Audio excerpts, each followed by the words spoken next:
Assalamualaikum warahmatullahi wabarakatuh. Di sini saya akan mempresentasikan salah satu jurnal yang telah saya resum, yaitu berjudul Analisis Psikologis dan Solusi Pencegahan Stres Tenaga Medis selama menangani pasien di masa pandemi COVID-19.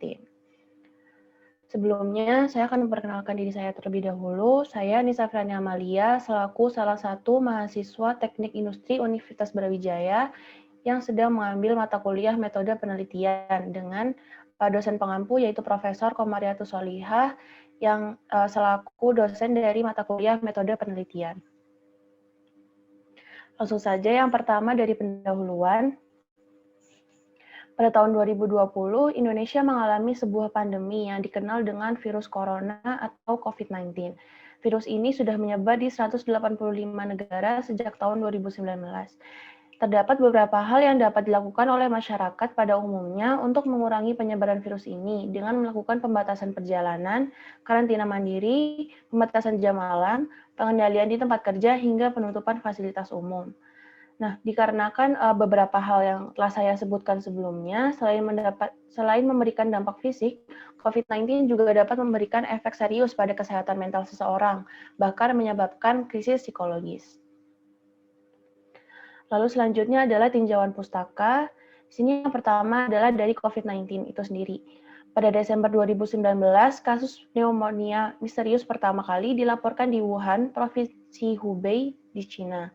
Sejak 31 Desember 2019 hingga 3 Januari 2020, kasus ini meningkat pesat dengan dilaporkannya sebanyak 44 kasus. Tidak sampai 1 bulan, penyakit ini telah menyebar di berbagai provinsi lain di Cina, Thailand, Jepang, dan Korea Selatan. WHO mengumumkan nama baru pada 11 Februari 2020, yaitu coronavirus disease atau COVID-19 yang disebabkan oleh virus Severe Acute Respiratory Syndrome Coronavirus 2 atau SARS-CoV-2. COVID-19 pertama kali dilaporkan di Indonesia pada tanggal 2 Maret 2020 dan sejumlah 2 kasus. Data dari 31 Maret 2020 menunjukkan kasus yang terkonfirmasi sejumlah 1.528 kasus dan 136 kasus kematian. Lalu selanjutnya adalah dari pasien penderita COVID-19. Menurut WHO, pada 6 April 2020, jumlah penderita di dunia adalah lebih dari 1.200.000 yang terinfeksi kasus COVID-19. Dari 1,2 juta kasus positif itu, 5,46% pasien COVID-19 telah meninggal dan 20,9% orang telah sembuh dari total kasus positif. Sedangkan di Indonesia, data terakhir tentang jumlah kasus positif masih menunjukkan peningkatan sebanyak lebih dari 2.400 kasus.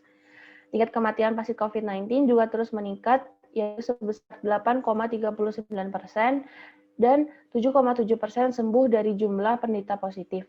Dari perbandingan data tersebut, bahwa di Indonesia masih mengalami peningkatan dari jumlah kematian dan tingkat kesembuhan pasien bahkan hingga sekarang. Lalu selanjutnya dari kondisi tenaga medis, tenaga kesehatan yang merawat pasien COVID-19 menjadi kelompok dengan risiko terpapar yang sangat tinggi dan termasuk yang paling tinggi. Penelitian telah menyajikan kemungkinan tenaga medis terinfeksi COVID-19 sebesar 3,8%, terutama karena kontak awal yang tidak terlindungi dengan pasien yang terinfeksi. Ketersediaan alat pelindung diri untuk petugas kesehatan juga masih kurang, sehingga banyak petugas kesehatan yang telah terpapar virus dan beberapa bahkan meninggal dunia. Respon psikologis yang dialami oleh petugas kesehatan terhadap pandemi penyakit ini semakin meningkat karena disebabkan oleh perasaan cemas tentang kesehatan diri sendiri dan penyebaran terhadap keluarga mereka. Lalu selanjutnya masuk ke isi. Terdapat beberapa penelitian yang membahas dan meliti tentang kecemasan para tenaga medis selama menangani pasien COVID-19. Yang pertama adalah penelitian dari Cheng et al. Atau tahun 2020 yang menyatakan bahwa dari 13 partisipan mengalami kecemasan karena persediaan pelindung belum terpenuhi saat melakukan tindakan kepada pasien. Lalu yang kedua dari penelitian oleh Brooks, Rebecca, Smith, Woodland, Wesley, Greenberg, dan Rubin tahun 2020 yang melaporkan bahwa orang dengan pengalaman isolasi dan karantina memiliki perubahan signifikan pada tingkat kecemasan, kemarahan, kebingungan, dan stres. Lalu selanjutnya adalah penelitian dari Lai et al. Tahun 2020 tentang tenaga kesehatan beresiko yang mengalami gangguan psikologis dalam mengobati pasien COVID-19 menunjukkan bahwa terdapat 50,4 responden memiliki gejala depresi dan 44,6% memiliki gejala kecemasan karena perasaan tertekan. Lalu yang selanjutnya ini adalah penelitian tentang dampak psikologis secara umum oleh Alsop, Brewin, Barrett, Williams, Hin, Besan, dan French tahun 2019 yang menyatakan bahwa gangguan mental dari suatu bencana besar memiliki dampak yang lebih dibandingkan dengan cedera fisik. Sedangkan perhatian itu sendiri terhadap kesehatan mental jauh lebih sedikit. Lalu selanjutnya adalah metodologi yang digunakan pada penelitian ini.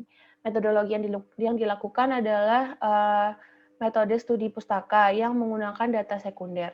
Langkah-langkah yang dilakukan adalah yang pertama, mengumpulkan data dari berbagai sumber, seperti situs resmi pemerintah, jurnal, dan buku. Lalu selanjutnya adalah menyeleksi informasi dan data yang sesuai dengan topik yang digunakan.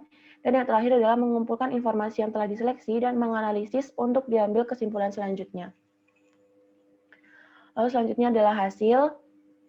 Di sini terdapat tabel analisis bivariat faktor penyebab kecemasan tenaga kesehatan dalam upaya pencegahan COVID-19. Di baris terdapat variabel yaitu dari jenis kelamin, usia, status berkeluarga, kejujuran pasien, ketersediaan APD, dan pengetahuan. Lalu untuk di kolom terdapat tingkat kecemasan yaitu tidak cemas, cemas ringan, cemas sedang, dan cemas berat. Lalu di kolom yang paling kanan adalah nilai dari p-value dari masing-masing kolom dan baris. Lalu selanjutnya adalah tabel faktor penyebab kecemasan dari berbagai penulis lain. Di sini terdapat beberapa penulis yang telah meneliti tentang stres yang dialami oleh tenaga medis selama menangani pasien dari COVID-19. Seperti contohnya adalah penyebabnya stigma dari masyarakat sebagai sumber infeksi, terisolasi dan dikarantina, kualitas tidur yang buruk, ketersediaan alat pelindung diri, kurangnya kesiapan psikologis, dan lain sebagainya.